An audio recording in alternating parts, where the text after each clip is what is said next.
This is Hannibal here from the HannibalTV.com, and we're live a few minutes late, I guess, due to Paul Roma, who who is friends with Mario Mancini and had him on the phone. I guess he's at the wrestling school. Yeah, Wednesday night's his night to teach. I blew Roma's mind on New Year's Eve because I said, Rome, it's going to be 2023. And he said, yeah. I go, you know what next year is? He goes, no, what? I go, 40 years. He goes, oh, my God. He goes, yeah, that's right, 40 years. So I've been with the Roman a long time, man. I know it's a disparity. The tag team partner of Hercules Hernandez and one of the four horsemen there, but we are brothers. We're very close. So he's Paul Roma and Mario Mancini, right? Paul Orndorff's partner too. Yeah, both times tag team champions. Once with Orndorff and once with Arn Anderson. Yeah. Would they even consider the Paula chant appropriate anymore now with how sensitive everyone is?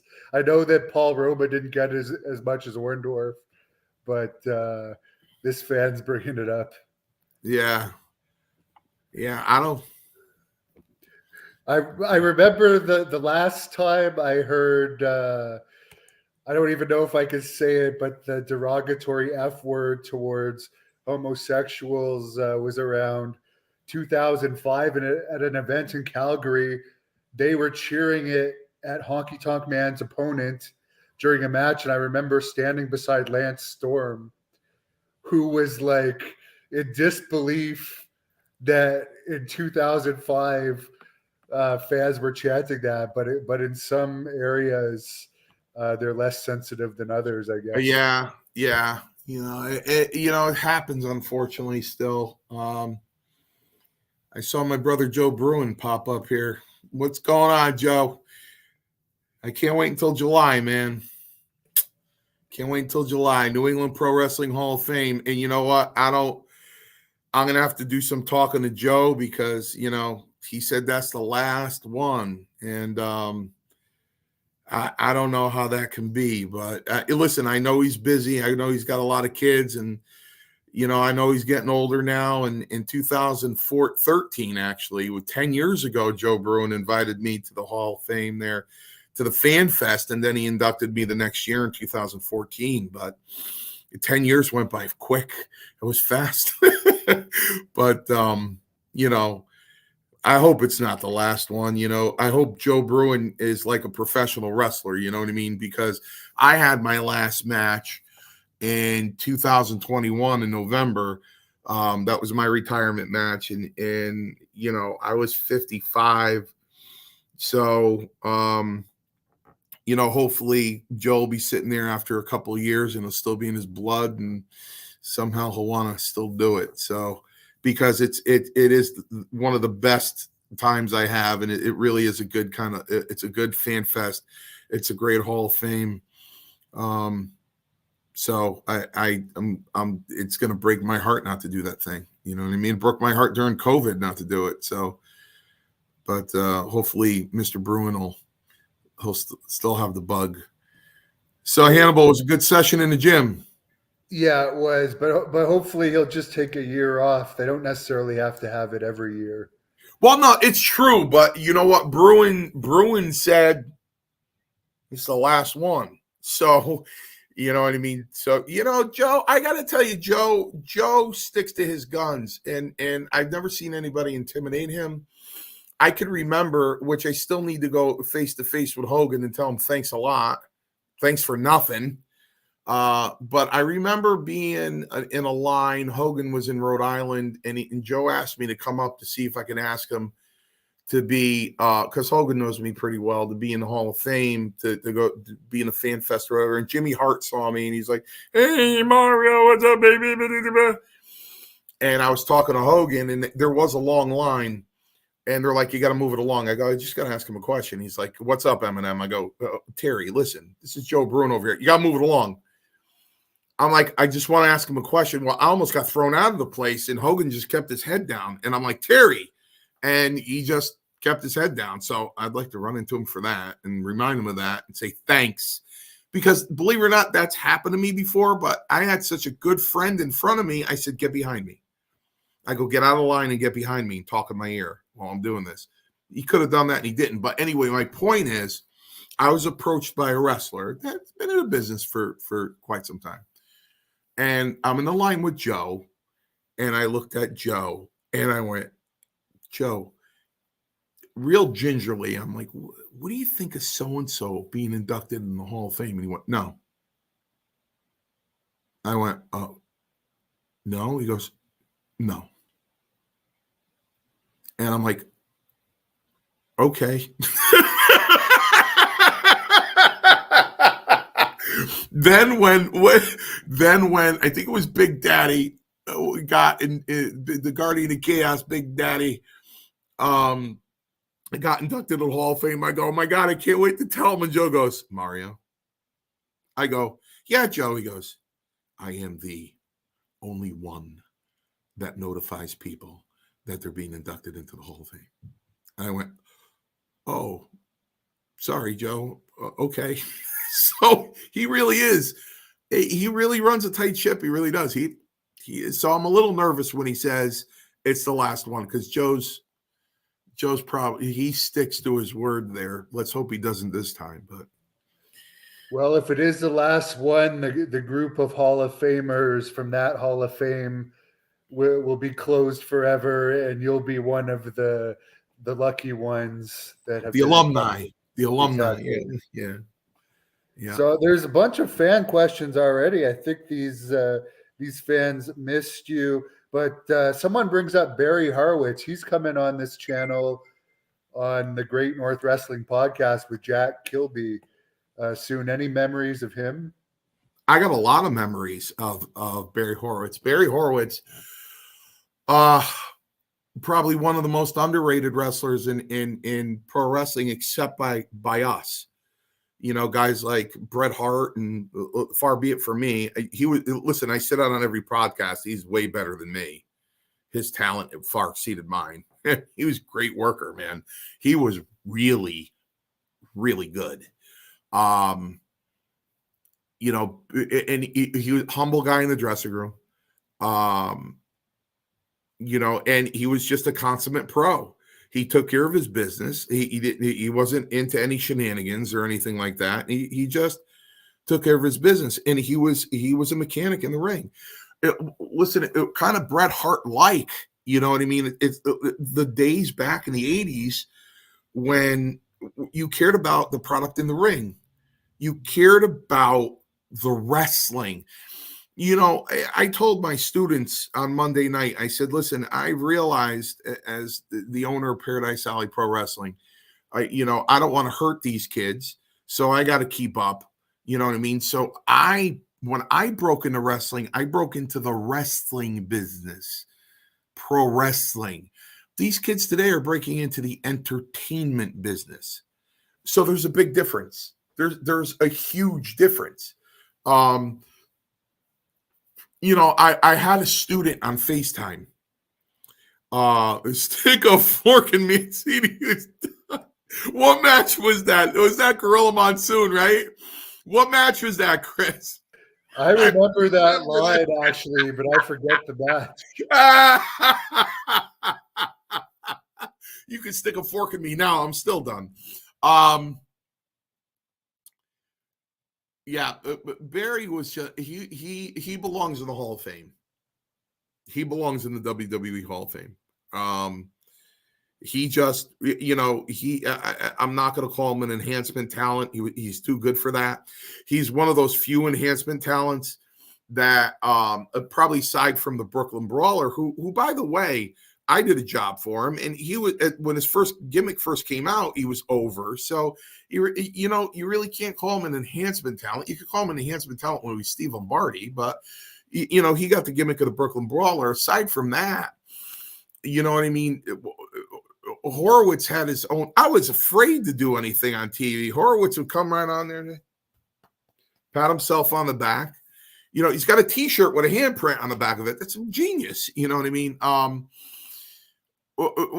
This is how bad it was for me. This is what scared me. So back in the day, people, I'll get to all your questions. Just let me tell this story. Back in the day, there's only two places you can go. One was for your wrestling trunks. The other was for your boots. Unless you were Randy Savage or somebody and you had a woman who was a costume maker designing your gear. That's one out of how many. But typically it was K&H Wrestling, Carl and Hildegard, out of Columbus, Ohio, I believe, Johnstown, Ohio. You got your wrestling trunks from, and you got your wrestling boots from one place, and that was B&A Boot Company in Paris, Arkansas. So I got a hold of K&H, and I ordered a pair of Italian flag trunks. Mario Mancini, Italian guy. I'm going to go out with the Italian flag on it. I made the trunks out of an Italian flag. So I put them on in the dressing room, and Sheik was going to the bathroom, walking by me, going to the men's room. And he stopped by and he looked down and he went, hey, brother. I go, yeah, Sheik. He goes, yeah, you wear Sheiky's colors. Those Sheiky's colors. I go, Sheik, it's the Italian flag. No, brother. They Sheiky colors, brother. You can't wear that. I go, Sheik, it's the Italian flag. Well, like a fourth grader, he goes, Pat. And I'm like, this guy's turning me in. So Pat Patterson comes walking up. He goes, no, Mancini. What are the Sheiky's colors? And Pat looked at my trunks and he goes, you can't wear those. You can't wear those out there. So I took them off. I looked at Salvatore Bellomo and I went, hey, Sal. And he turned around and he goes, yeah. I go, you want a pair of trunks? $45. I whipped them at him. He goes, you want any money for them? I go, no, just take them. Keep them. They're yours. So far be it from me. I can't even wear trunks out there. I would have been afraid to do anything. I mean, when I was married, the first time, when I was married the first time, when I would get announced, I'd go like this, even though it was Snooka's thing, I'd go like that really quick with one hand, because I told my wife, when you watch the match and you go like that, that's for you. So, I would do that. That's about it. I was afraid to do anything else. They'd cut the tape. I'd get back. They'd yell at me. I don't know, let alone go like this. So Barry had a good thing going there. You know what I mean? He had like his own little gimmick, I think very highly of Barry Horowitz, very, very highly. There's a fan on here that heard a rumor that you trained both Horowitz and Paul Roma. I can see the confusion with Paul Roma, but maybe you could clear that up for the fan. The great Malenko family trained Barry Horowitz. Legends. The last name Malenko is synonymous with the word legend in the wrestling business. They trained Barry Horowitz, and they trained him well. You know what I mean? They trained Ken Shamrock too, I believe. Yeah, let me explain Roma to you. So let me tell the Paul Roma story. Well, yeah, I am the only guy that dips, and I'm like a lizard. I just hit my tongue and put it in. Anyway, Gino Carabello and I in 1984 were in Trumbull, Connecticut, I think we were. And we're sitting together in the dressing room. Love Chicago, guys. I got a great story about Chicago. I don't know if I can tell it on the air, though. I don't think I can. So Gino and I are sitting there, and all of a sudden, this little old guy, tiny, 5'2", maybe, strolling through the dressing room, and behind him is this mammoth proportion of a guy with a curly perm walking behind him. I go, Gino, look at that guy. do you see the shoulders on that guy? I go, you think they have 3 holes in them? I go, you could go bowling with those shoulders. Holy Jesus. Who is that? He goes, I don't know. The following Saturday, he shows up at the wrestling school. Paul, how are you? I go, Mario Mancini, nice to meet you. He goes, I don't know. This guy said I'd be a good pro wrestler. I go, well, what do you know about pro wrestling? He goes, nothing. I go, did you ever watch pro wrestling? He said, no. I go, you know what Argentino Paulo is? He goes, no. I go, you know who Buddy Rogers is? He goes, no. Bruno Sammartino? He goes, I heard the name. So Tony started training him. And Gino and I saw this guy. And after class, we went to him and said, listen, class is Wednesday and Saturday. We'll work with you on Tuesday and Thursday, Gino and I, aside from the school. And he said, okay. I went to wrestling school from October of 1983 to July of 1984.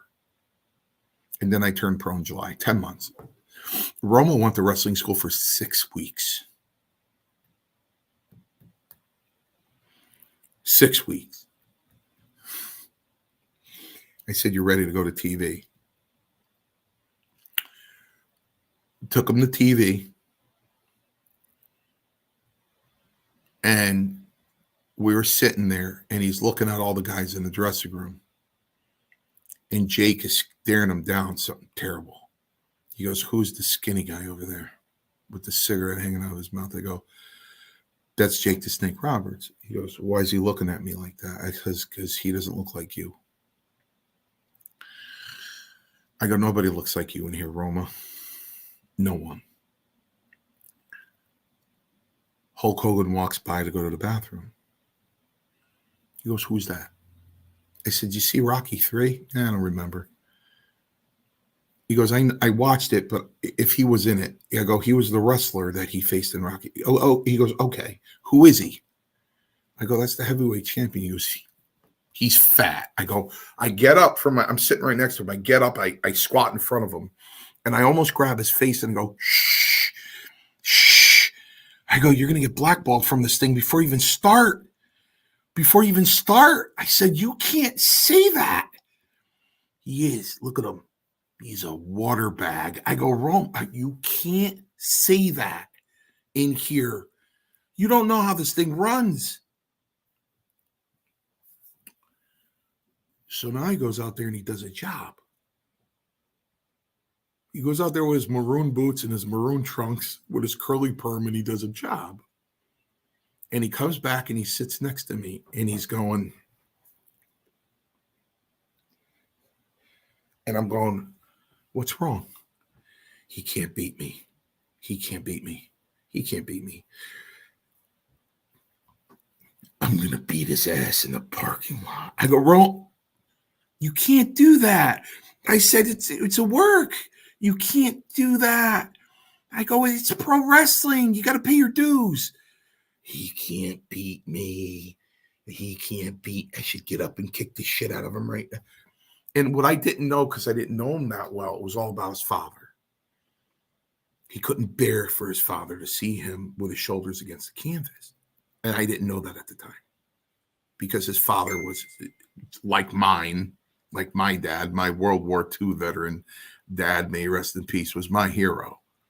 Okay, my father was my hero, hands down. And his father was too. And again, I got in front of him and I squatted down. I said, look at me. They can't deny you. They can't. Not with that body. They can't. It's only a matter of time. Now, this is an 18-year-old kid telling him this. 18. And I broke in July. Roman came in December of 84. I'm like, they can't deny you, Paul. It's impossible. And then shortly after that, they put him with SD, and he started going over. SD Jones. Then they put him with Powers. That didn't work out. And then they put him with Ray. They put him with Herc. But here's the answer to your question after I told you that whole Roma story. He learned the minimum now that I look at it, at that wrestling school, who really honestly taught Roma how to work was Mr. Fuji. He spent a lot of time with him and he trained Roma. And he helped train me too.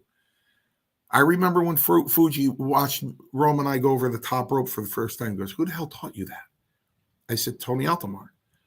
That when you go over the top rope, you hug the top rope and land on the apron of the ring." He goes, "No, you have to clear the whole top rope and go onto the floor." And I'm like, "Gee, how do you do that?" And and he taught us. Fuji should get 95% of the credit for training Paul Roma, because that's who trained Paul Roma. Not Tony Altomar. And you only hear the negative stuff about Mr. Fuji, which some of these rib stories I don't even know if I believe, like the cooking of the dog. But you always hear that he would rib the young guys. But you're saying he actually helped you and Paul Roma. Listen, Fuji was in love with Roma. In love, he loved them. If you get Roma on a podcast, he'll tell you the Tiger Chung Lee story. You know what I mean? Fuji watched out for him like Strongbow watched out for me. Fuji was Roma's Strongbow.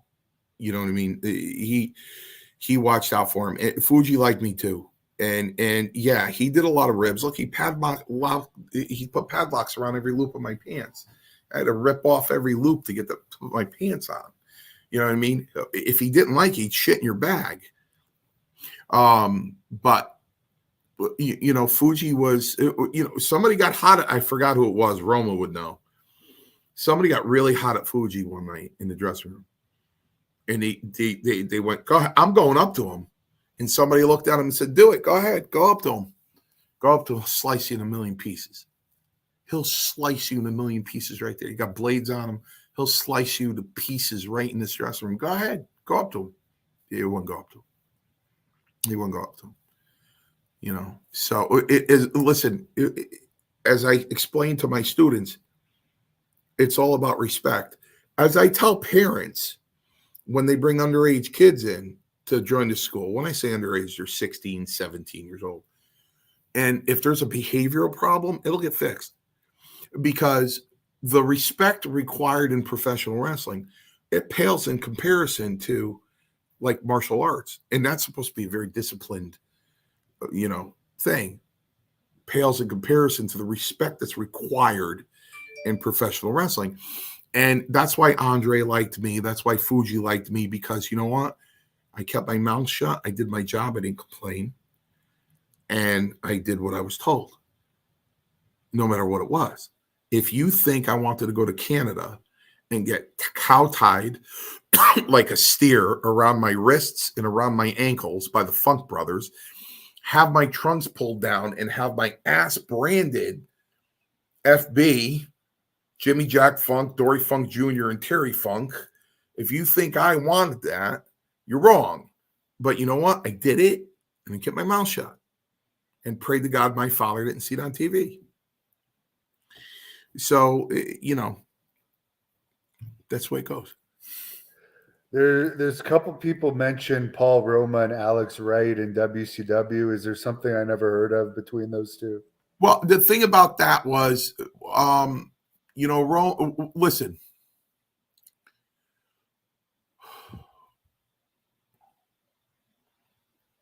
it's hard to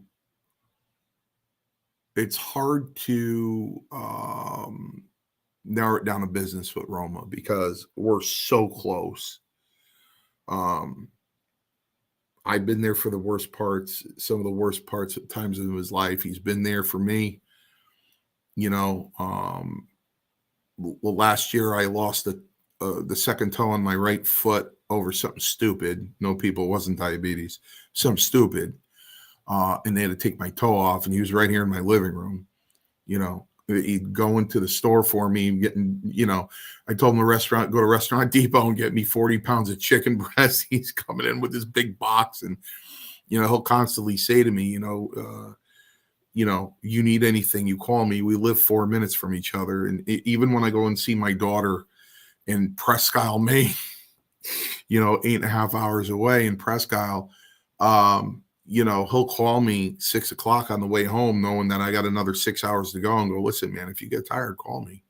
We watch each other's backs. You know what I mean? So it's hard to do business, but you got to remember something when it comes to Alex Wright and when it comes to the WCW and Paul Roma. Let me break it down to business. I'll try, although it wouldn't be like this. It's just an example. If I tell Paul Roma, come here 8 o'clock on Thursday and I'll have $500 for you, and he comes here 8 o'clock on Thursday and I have $350, he's not going to be happy, because he's going to go, you told me to come here Thursday night at 8 o'clock and you have $500 for me. Say, well, I only have $350. Well, that's not what you told me. And basically that's his personality. So when he goes to WCW, they told him a certain thing. And now he's paid his dues in this business, broken neck, the whole 9 yards. He's been places. He's been over, Roma, when Roma compares other wrestlers, when he compares other, wrestlers to when they think they're too big, some of these wrestlers, I'm standing there in the wrestling school like this, and Roma's like, well, who the hell is this guy? Let me ask you a question. Roma goes, who did he ever beat? And I go, look over at Roma. I go, whoa, go easy with that beat stuff. Easy. Who did he ever beat? And he starts laughing his ass off, because I didn't beat anybody. So they all beat me. So I go easy with that who did he beat stuff. So, WCW told him one thing, and then Alex Wright, I never met the man, but he's like 18, 19 years old. And the deal was Roma would never do a job on a pay-per-view, ever. And then they're telling him to go out there and do a job for Alex Wright. Well, he old schooled it. You know what I mean? He did what anybody with pride and of his career and the work he's put in, and he went out there and he gave him the gaga, as Strongbow would say. He gave the gaga. And you know what? To this day, I don't know who that is. Phineas Godwin. He was later Midian. I don't know who that, was he a good-looking guy, Grandma? I'll find a picture, but we don't mean to interrupt you. Well, Grandma, please don't make me. Listen, I got low self-esteem as it is. So he all right. Well, there you go. He was 18. I mean, Roma gave him the business. You know what I mean? He's not. He's Paul Roma. He's got the highest drop kick in professional wrestling history. He drop kicked Big John Studd. His left foot was on his forehead, and his right foot was over his head. John Studd was 6'8", 6'9", maybe even 6'10". You know what I mean? Roma was one of the first wrestlers I've ever seen. I've never seen another one climb the top rope with no hands. Paul Roma is the greatest athlete I've ever seen in my life. And that is all sports. Also, I don't care, Jordan, and he's the greatest at what I seen him do in wrestling school. The front desk, it was one of those front desks, Hannibal, at the gym. It comes up to your chest. It's not waist high. It's one of those desks. You've seen them. They come up to here. Or, they might be 4.5 feet high, whatever. Roma would first, he would leap the couch like the Hulk. He would just leap the couch and go into the other side, and then he would leap and stand on top of the counter. So this guy was so agile for his weight and the way he looked. He was like a feather. This guy was like a feather. I've never seen anybody with those leaping abilities in my life. I mean, it was incredible. He's like the Lynn Swan of wrestling. He was incredible. And just an incredible worker. Just an incredible athlete. And the only reason why he didn't play for the New York Jets is because he was going to kick the shit out of Mark Gastineau and Joe Klecko. He tried out for them. They made a real snide comment to him in the dressing room. He went after him. The Jets were interested in him because he was quick, fast. I mean, fast. fast. So was this in the ring or in the dressing room where they had this incident with all the Him and guys? Alex Wright? Yeah. Well, you watch the whole match. You being a pro wrestler yourself, you'll Yeah, be I'll look able. it up. Well, yeah, you'll be able to pick up where he's kind of not cooperating. And after that, the WCW let him go. And you know what? Ask me if Roma cared. He didn't care at all.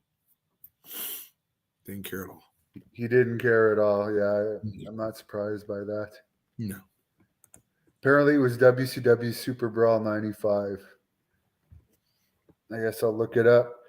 The guy from Chicago really wants you to tell the Chicago story. Oh, brother, that's a rough story, man. That's a rough.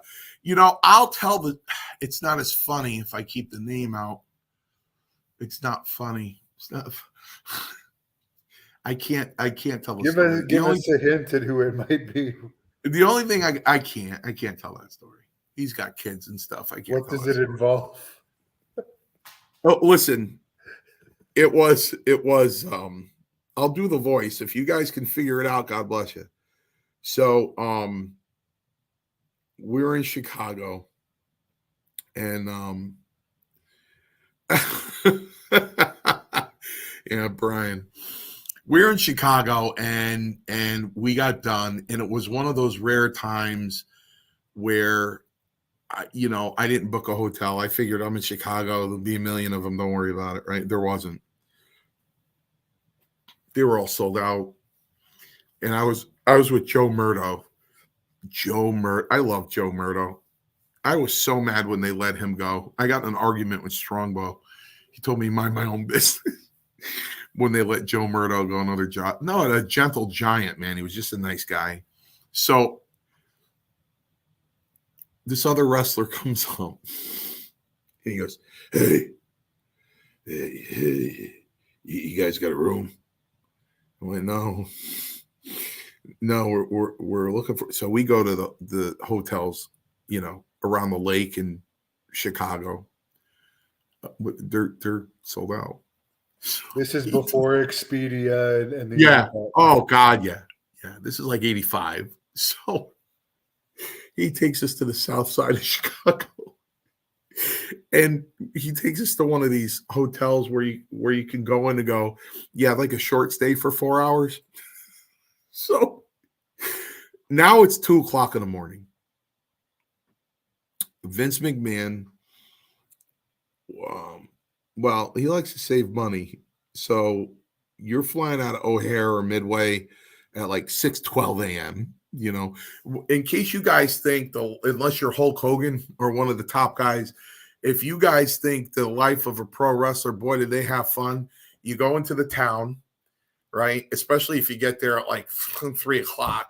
You got time to check in, take a shower, maybe grab a small bite to eat because you don't want to eat that much. The call time is 5:00 to get into the dressing rooms. If you're late, you get your balls busted. So you're in the dressing room by 5:00. You do the show. You're out by 11, and you're back in your hotel room 11. You know what I mean?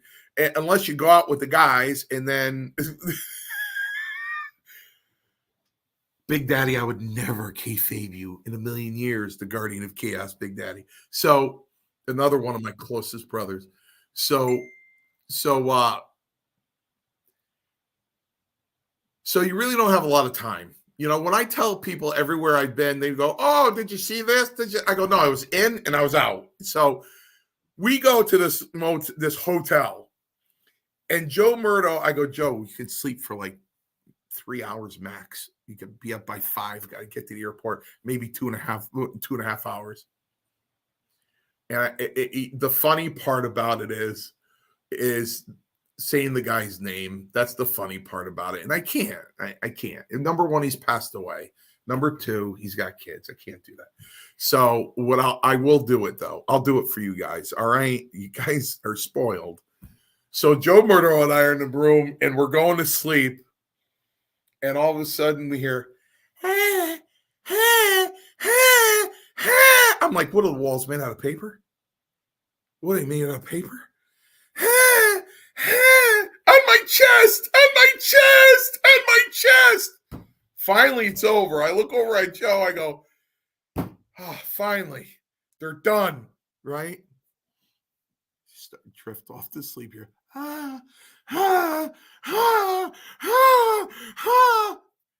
Forget about the 2 hours. We're up. We're up. We didn't sleep at all. He went the entire time we had to go. The entire time to sleep. By the time he was done, we had to leave. So now we meet downstairs, and he looks. He goes, "You guys ready to go?" And I went, and the girl's like, he's like, "Oh, you guys heard that all night, huh?" I'm like, "Yeah." That's my Chicago story. One of the times I was there anyway. That happened to me a few years ago in Arizona too, where I had a similar thing. Yeah. I had to give the news though. There was some type of news, and I was in a cheaper hotel, and I could hear these people right before I gave the news. And then after, I'm like, do I still give it? Because they're going to be able to hear me. So they're going to know I've heard them. So you know what I'm talking about. Yeah. Yeah. Now, you did mention the Iron Sheik earlier, the story about the tights. I hear there's another one that you told to the Cheap Heat Productions guy, Maurice, that's pretty funny about the airplane story. Could you share that for those that haven't heard? So the Sheik, I wasn't there. But you know what? 7 different guys told me the story. Roma loves this story. It's one of his favorite stories. She gets on the airplane. He walks down. He knows he has a middle seat. There's a woman sitting on the end seat.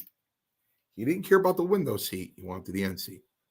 So he looks at the older woman and he goes, "Excuse me, ma'am. I am the Iron Sheik, WWF champion. I have middle seat. Do you mind if I take your seat and that you sit in the middle? Sheiky's big guy. You mind?" And she goes, "No. Ma'am, please. I am the Iron Sheik, WWF champion. Please, if you can move, I appreciate it. Then please." She goes, "No." He goes, "Oh, you fucking bitch, you fucking whore, motherfucker." Starts calling all these names. And she starts screaming, and the flight attendants come running there. And they go, "What's wrong? What's wrong?" And she goes, "He just called me a bunch of horrible names." And they looked at him, and he goes, "I speak no English." He speak no English. Oh, God. That's where the kayfabe could come to the advantage. I've heard you talk about rats on other podcasts, and someone has a question here. Did Allentown or Harrisburg have better arena rats, which are called groupies now? That we don't usually use the rat term as much. You know, I don't, guys, I think that's a real hell of a question. I mean, I'm going to tell you this. Of course, there were groupies. Back in, I think there were a lot more groupies back in the 80s than there are now. But because the most of the audience is men now, sadly. There are a lot of them, and you know what, guys, and I hate to pop your bubble and go, "Oh, Mancini let us down," but these women they're mothers now. They have grandkids. You know what I mean? In case I was with anybody in Pennsylvania and they watch this podcast, I don't want anybody to call me a mother effer or anything like that. Or I don't. They were everywhere. They were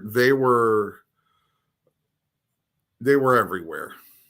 Was there one town more than another in the whole in all the places you wrestled? Um, um, uh, Ohio. Um, all right. So listen, I actually ended up falling in love with one in with a fan in California when she was 18 years old. You know, still talk to her today, and still have feelings for her. So and that was 1987. I was 21 years old. Um, there was this one girl in Columbus, Ohio, and I tried to get her all night. And the hotel was connected to a restaurant. So all I had to do was leave the restaurant and go up to my room. And I tried to get her all night. She goes, and it was a house show. So she's like, I'm waiting for Brett. I'm like, hon, did you go to the show? No. I go, Brett's not here. He wasn't booked on the show. He's not here. Oh. So I'm working her and working her and working her and working her. And I'm like, why don't you come up to my room with me? I'm waiting for Brett. And, she was Mancini all day long, you know what I mean? 5'4", about $145, $155, I'm Sir Mix-a-Lot, if you're 5'3", 110 pounds, just keep on walking, you know what I mean? So it's like, well, come up with, and now I'm waiting for Brett. I don't know how many times I'm going to tell you. Brett's not here. So I was rooming with somebody else. Well, he'll remain nameless. So I got frustrated and I gave her my room number and I went, screw it. Screw it. It's 1:30 in the morning. We were going, I don't know if we were going to Indiana after that. I don't know where the hell we were going, but I said, I'm going to bed. About 40 minutes later, the phone rings in my and the guy on the other end of the phone who'll remain nameless. They burned her. Come down. She's all ready. I go, no, I don't want her like that. She goes, no, she got burned. Come on. They H-bombed her, They H-bombed her in her drink. She's ready, Mancini. Come on down. I go, no, I'm going to bed. So the next morning, we got up and we went down for breakfast, and there she was, all disheveled, still in the same clothes. She slept in the lobby. She didn't know what happened because she got H-bombed. She passed out in the lobby, and she goes, I went to find your room last night, but I lost the paper that you gave me. I'm like, oh, son of a bitch. And the guy I'm with, he's like, I told you to come back down. I go, no, no, I don't. I don't want it like that. I don't H-bomb people. You know what I mean? Yeah, that seemed to happen a lot Frequently. in those days, and there. Yeah. One of the people known for that is actually still with the company. Yeah. But we won't get into that. Right. There's some certain things you can't get into. But speaking of those type of things, since I last interviewed you, Vince McMahon, I guess, settled that Rita Chatterton referee case for, according to the Wall Street Journal, several million. I know you were close with her and you were following that situation. What do you think all these years later she's collecting on that alleged incident? Well, it's no secret that I'm very close to Rita. I mean, she walked into Quest Gym to be a female referee. She walked into the wrestling school. I've known her since, her first class, The one thing I want to say is I don't care about the money that she got. What I care about is the exorcism. That's what I care about. She had to live with it for 36 years. And I am in the business of law. I did graduate from law school, and I've been with a law firm for 28 years. And what I like to say to clients, it's a personal injury law firm. What I like to say to clients when their cases settle is, I hope you think your settlement is fair and you were fully compensated for what you went through. And that's the only thing I can hope for Rita, to exercise that demon. Maybe she can sleep a little better at night. Maybe she can have some closure. And that she feels that she's been fairly compensated for what had happened. If I know Rita well, and I haven't spoken to her in a while, if I know her, she probably would look at me and go, Lenny, 100 million couldn't have done that. And I realize that. I realize that when a woman goes through something like that, I get it. But I'm just hoping that it does give her some peace, and gives her some closure. Do you still remain in contact with her here and there? Well, yeah. I mean, the Wall Street Journal got a hold of me, and New York Magazine did an article on me last year, and I did do the 9 Lives of Vince McMahon. They took an excerpt out of Cheap Heat with Maurice, and I did do another documentary that's still in pre-production. So don't forget, when all this happened in '86, she told 2 people. She told Andre the Giant, and she told me. And Andre's dead. And I did what I felt was morally right. And I did what I felt I wanted to do for my friend. There were other opinions from other people in the business that, Vince is going to hate you, and if there's a 5th edition in the WWE encyclopedia, you're not going to be in it. And if they ever open up a wing for the Hall of Fame for jobbers, you're not getting inducted. And, but I hit my pillow at night, and I know I did the right thing. You know what I mean? Because the question that was posed to me through this whole thing was, did she tell you?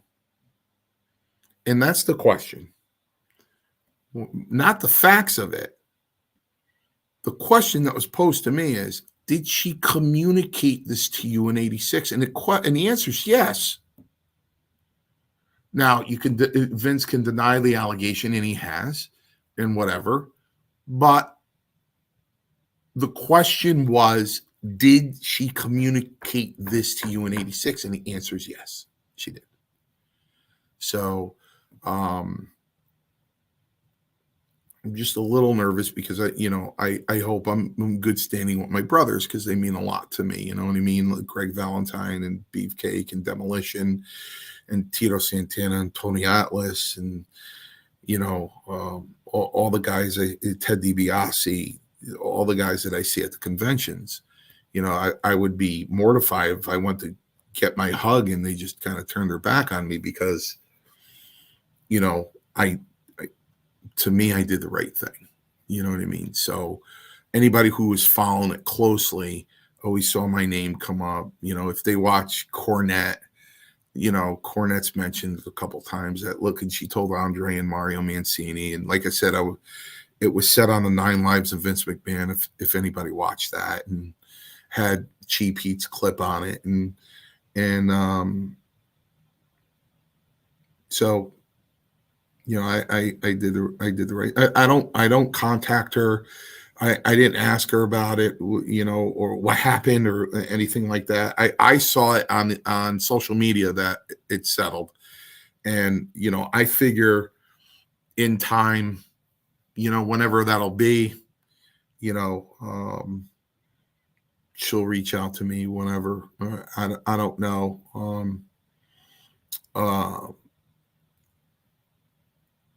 So if I'm right, which, like I said, I've been in this profession for 20 years. Whatever she signs, she probably can't even talk about it. So even when the time comes when we do talk, it's going to probably be small talk because she probably can't talk about it. So. And I know your answer to this because I'm sure you would have been more discreet than to be doing this, but this fan wants to know if you ever saw Vince smash anyone. He was with Linda. Wasn't he married to Linda for decades? Yeah, but they haven't been together in years. Yeah, I mean, there's no doubt that according to what we know, that it seems what, like they haven't. I don't understand the term smash. What does smash mean? It's a term for bang or No, fuck or no, have sex with. no. Now, speaking of the Jobber Hall of Fame, I did. There was a Great North Wrestling podcast over the weekend with Reno Riggins, and he brought up an Enhancement Talent Hall of Fame. And I noticed when he named off, it seemed like it wasn't with me. It was with Jack Kilby, and he named off about 10 that he felt should be in there.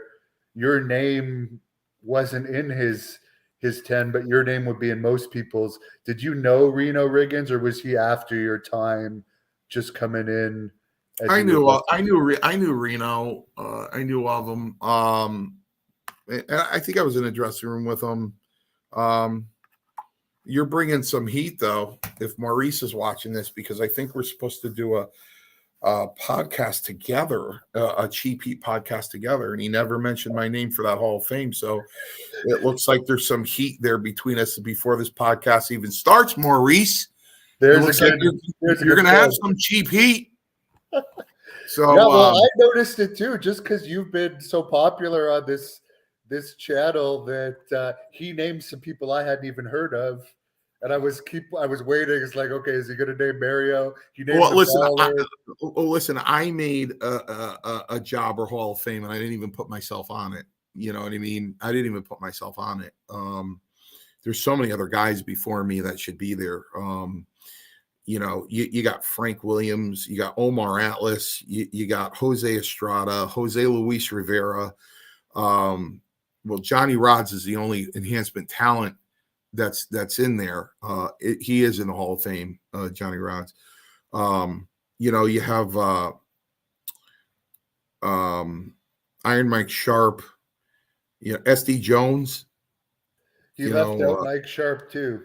Mike Sharp. But Mike Sharp actually started with a bit of a push, didn't he? Yeah, he did. He did. Mike Sharp,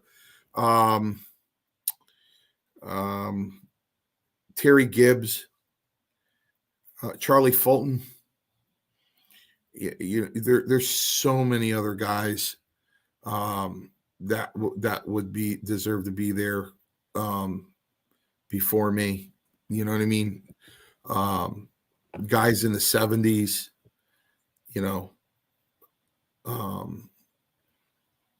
early 80s that really should be. You got Rick McGraw, although he was over sometimes, but there's so many other guys. I think even if you weren't as talented as you were, just for having the Undertaker's first match and a lot of people's first match, you might hold the record for being the guy to have the most future superstars debut match in WWE. So that might put you in by default. But you got enough fan questions on here for an entire another hour, so I'll limit it to two more from people that have been patient. Someone wanted to know, with all the negative stuff about Chief Jay Strongbow out there from your colleagues, and you speaking so highly of him, why do you think so many people had negative opinions of him? Because they probably didn't like what he had to say. I can't comprehend that.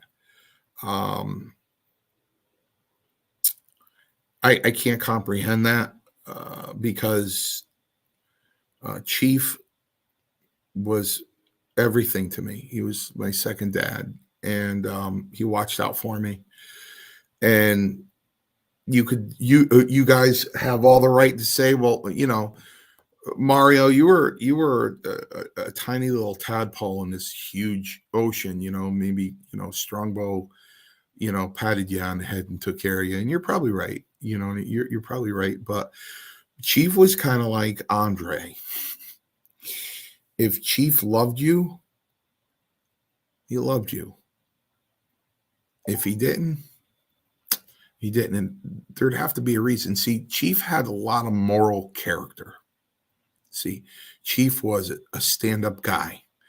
And if you were a stand-up guy, then you got along with him.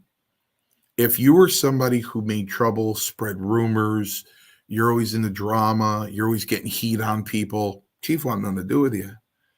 Because you're just spreading too much gaga, and your focus is on the wrong thing. You know what I mean? So it's like the first day in the dressing room, July 31st, 84, and I said, Mr. Strongbow, what would you like me to do? And he said, see that chair? See that chair? Sit there and keep your mouth shut. Just shut up. I said, okay. Hey, you know what? I don't lie on podcasts. That's always my rule.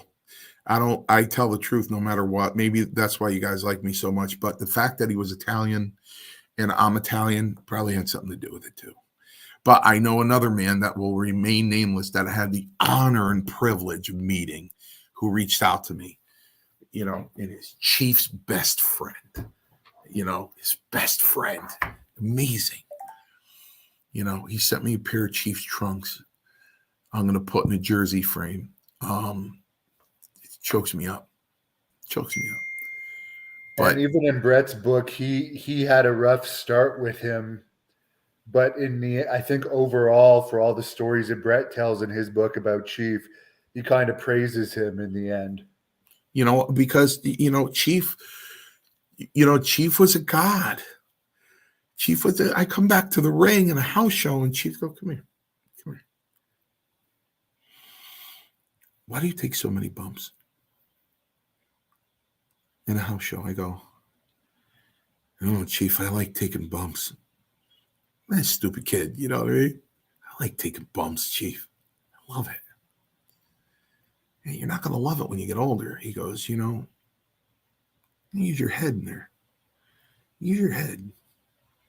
And it wasn't until social media that I really understood what he meant.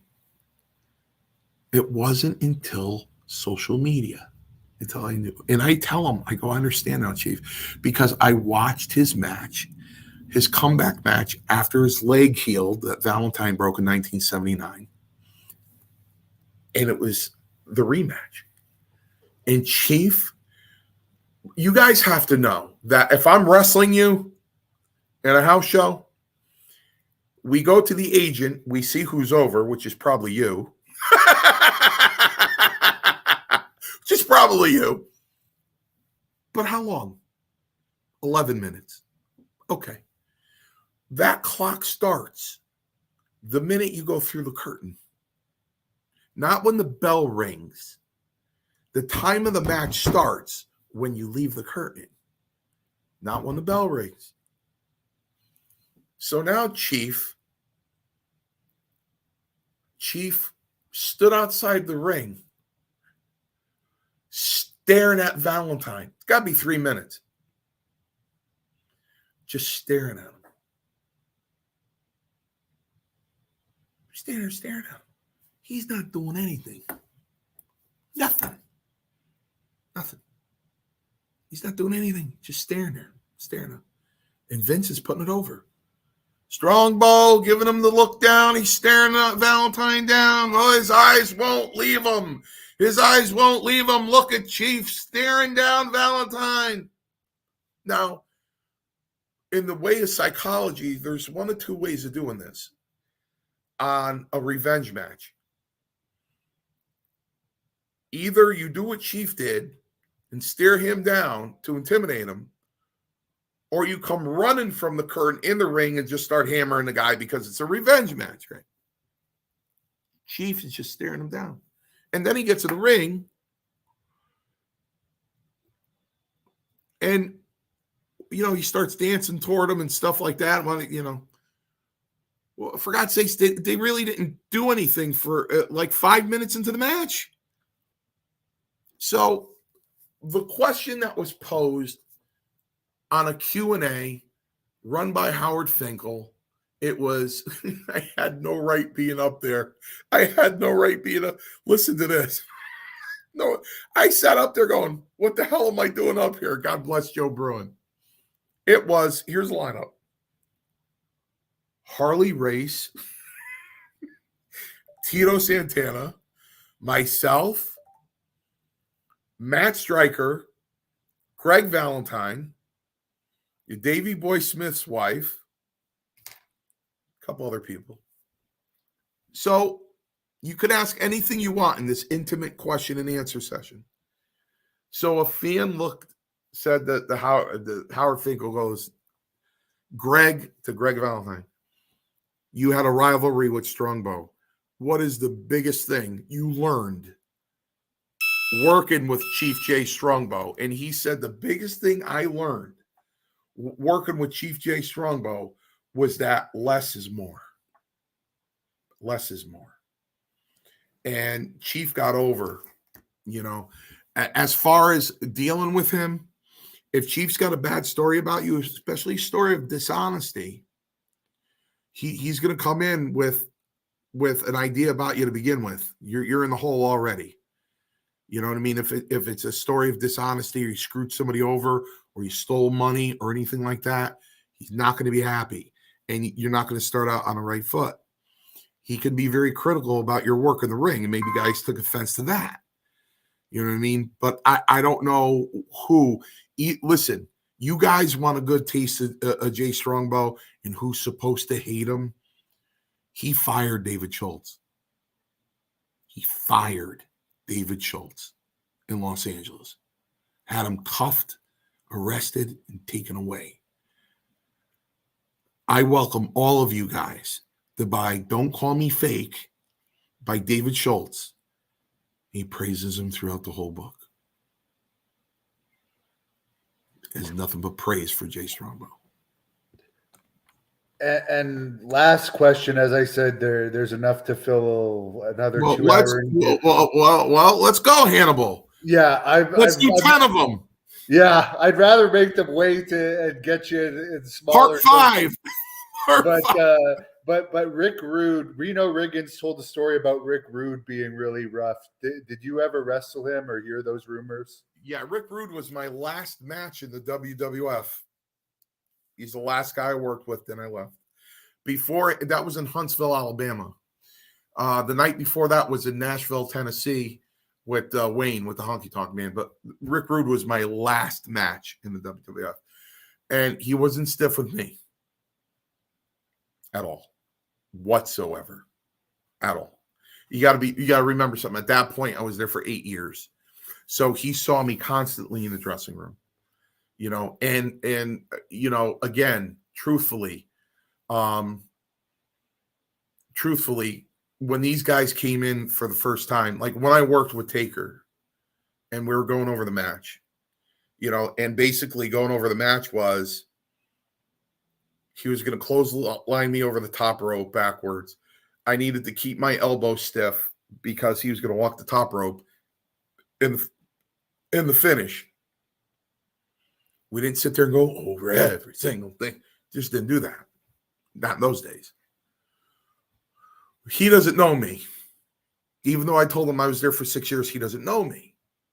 No concussions for me, Al. So I tucked my chin. Got to tuck your chin. So Strongbow always made it a habit, like he did with Bundy. When I did Bundy's debut match in March of '85, to come up and go, put his arm around me and go, "It's a good kid. He's good. He's really good." And they go, "Oh, okay." That's what Strongbow did for him. He's good. He's going to get you over. Even though Bundy was so nervous. He's stiff as hell anyway. But listen, he became one of my closest friends. I miss him so much. He was stiff anyway. That March of '85 match, that was 3 months before my 19th birthday. But Rick Rude was always nice to me. He worked fine in the ring with me. Wasn't stiff at all. None whatsoever. None whatsoever. His wife was one time though, when she came on the road, he didn't know it. Oh, I guess one of those after the match, he'd get the woman in to kiss him and they'd faint or something, right? So the camera came too close one time and the two tongues were going like this. He was kissing the girl. So his wife had watched that on delayed tape and she shot out without him knowing to wherever he was and what the dressing room. Dressing room. Because she saw those two tongues going when he kissed her. Yeah, because the kiss was just supposed to be a work, and that one wasn't a work. that's got to be embarrassing. By the way, Midian is this guy here. He's actually a cook now. So you have that in common. You know, I met him at Think. When I did Think Signatures, they were coming in after me. Actually, I had lunch with those guys. So yeah, there's not.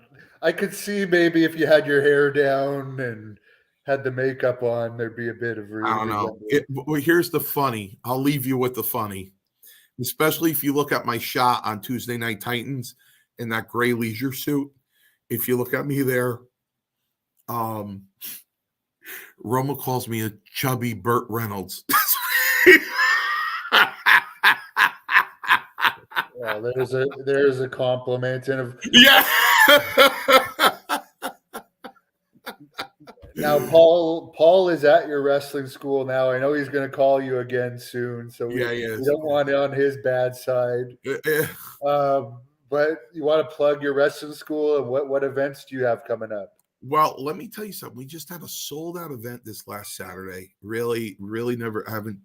I have to say, I haven't seen anything like that in a while. We had actually had to put a sign on the door that said sold out. You know, it was. I'm going to see Big Daddy tomorrow night, the Guardian of Chaos. Guys, you want to see some good stuff? You want me to plug something?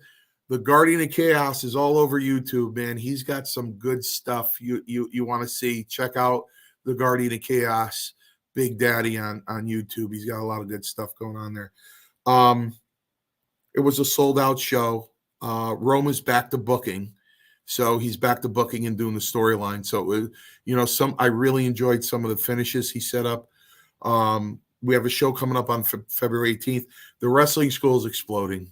I don't know what it is. I'm thankful. Don't get me wrong. I'm thankful. But with the economy it is and everything, people just come one after. No, I want to be a wrestler. I want to be a wrestler.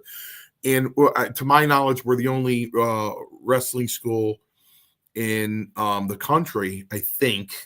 Don't quote me. I don't want to get emails or you're wrong, Mario. But it's myself, Paul Roma, Big Steve Tracy, who worked in the WWF as Dave Paradise, and Paul Perez are the four partners at Paradise Alley, and all four of us are former WWE wrestlers. So it's Paradise Alley Pro Wrestling. You can check us out on ParadiseAlleyProWrestling.com. We're at 662 Co Avenue in East Haven, Connecticut, and we're very honest at Paradise Alley. And what do I mean by that? When you join the wrestling school, you start out with me. Why? Because I'm going to teach you how to fall. Could you think of anybody else, if you want to be a pro wrestler, who you want to teach you how to fall? But Mario Mancini is going to teach you how to fall. Teach you how to do bumps, beals, hit the ropes, turnbuckles, chain wrestling, drop downs, tackles, hip tosses, suplexes, slams. When everybody can put that together, I let them loose to Roma on Wednesdays and Saturdays are the more advanced classes. Because if I had 500 matches, Roma had 5,000. You know what I mean? And, he did a lot more wrestling than me. He's got a lot more psychology than I do. They go on to him and they get polished. He teaches them drop kicks, leapfrogs, how to climb the ropes, jump off the top, psychology after psychology after psychology, kicks, punches, all the rest of it. So we really do have a good partnership. We know our roles. We know who we were. and we know our roles. So, that's Paradise Alley Pro Wrestling. So if you want to be a pro wrestler, come on down. There you go. And you can also be found on Facebook. Paul Roma is on Facebook too. Yeah. And I think we'll definitely have to hopefully have you back again for part 5. Yeah, well, like I always say, and you know what, Hannibal, it happened. Don't think it didn't happen, because it did. So I'll say it again. Unless you're a really hot-looking woman, and you friend request me, and then when I look at the profile, everybody's from Nigeria, I'm probably going to delete that. Other than that, I really don't. I really don't refuse anybody's friend requests. If you're a wrestling fan or anything, and you friend request me on Facebook, I think I'm up to like 4,400 friends or something. I only have 600 left, but I usually, people inbox me on Instant Messenger first and go, "Hey Mario, I saw you on Hannibal. I friend requested you." I go, "Okay," boom, and I hit accept. And I'm on Instagram. I don't really know how to use Twitter, although I'm on it. I have no idea. I really don't look at it often, but mainly it's Facebook and Instagram. But if you want to check out Paradise Alley, come on down. We're there. Or if you just want to come to a show, you know what I mean? We're there. Yeah, and you actually have enough clips on this channel now that I even made a playlist for you. So you're one of the few that have a playlist that I just put the link in to people for all the clips of you talking. But glad to see you're doing well, and you had a sellout, and Paul Roma is doing well, and your whole team. Yeah. So yeah. I'll let you close this off with whatever you want to say on this first interview of February, probably for both of us. Yes. Listen, as usual, I appreciate you guys watching. I appreciate your comments. Listen, I'll give you the answer. I won 3 matches. Gino Carabello was September 11th, 1986 in the New Haven Coliseum. That was 20 minutes from my house. That was incredible. Incredible. The roar of the crowd was deafening. I had a victory in Middletown over Venom, and then I had a victory in a tag team match with only because I was tag teaming with Swede Hansen. So I actually took took the heat, and he got the hot tag and he did the pinning. I just stood there and went like this with Swede. So 3 matches I won in the WWF, and I regret nothing. If I went all the way back to July 31st, 84, my first day in the dressing room, and they said, "Listen, the same thing's going to happen all over again." I go, "Okay." I just had a great time. You got to remember, other than doing jobs and wrestling and house shows and all that stuff, it was the camaraderie I enjoyed and the friendships I created over these past 39 years. Next year I'll celebrate my 40th year, and it's because of you guys. And I appreciate you, giving attention to this 56-year-old man who was just some kid from a little town named Milford, Connecticut, that had a dream of being a professional wrestler at the age of 14, and actually looking at my family saying, "I'm going to be a pro wrestler." In 1980, I said, "I'm going to be a pro wrestler for the WWF then." And for it to come true 4 years later is like unthinkable, because we all have dreams, and a lot of times those dreams don't come true. I was fortunate enough to have a dream and it came true. And I appreciate you guys still watching, still being interested, still watching my matches and watching Hannibal, and being interested in what I have to say. I thank you. Thank you so much. I'll see you next time. Thank you for watching the Hannibal TV. Please like this video if you enjoyed it, and click the subscribe button to not miss any of our latest shoot